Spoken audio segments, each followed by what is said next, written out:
एक समय की बात है। एक हरे भरे जंगल के किनारे एक सुंदर गांव था। गांव के पास ही एक घना जंगल था, जहां एक भालू रहता था। उसी गांव में गौरी नाम की एक दयालु गाय भी रहती थी। गौरी बहुत शांत स्वभाव की थी और जंगल के पास हरी हरी घास चरने जाती थी। एक दिन भालू भोजन की तलाश में गांव के पास आ गया। वह बहुत भूखा था, लेकिन उसे कुछ खाने को नहीं मिला।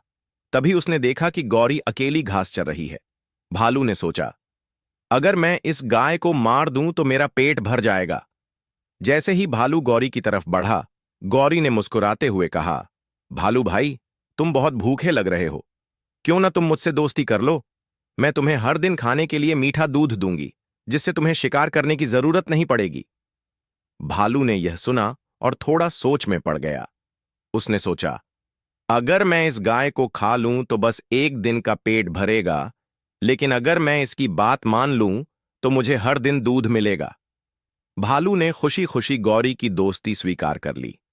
अब वह रोज गौरी से मिलने आता और उसका दूध पीकर संतुष्ट हो जाता। धीरे धीरे दोनों की गहरी दोस्ती हो गई। एक दिन गांव में शिकारी आए और उन्होंने भालू को पकड़ने के लिए जाल बिछाया।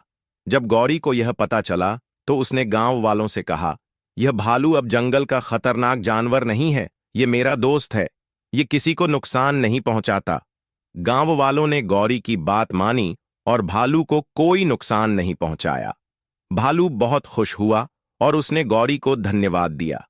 उस दिन के बाद से भालू और गौरी हमेशा अच्छे दोस्त बने रहे और एक दूसरे का ख्याल रखते रहे।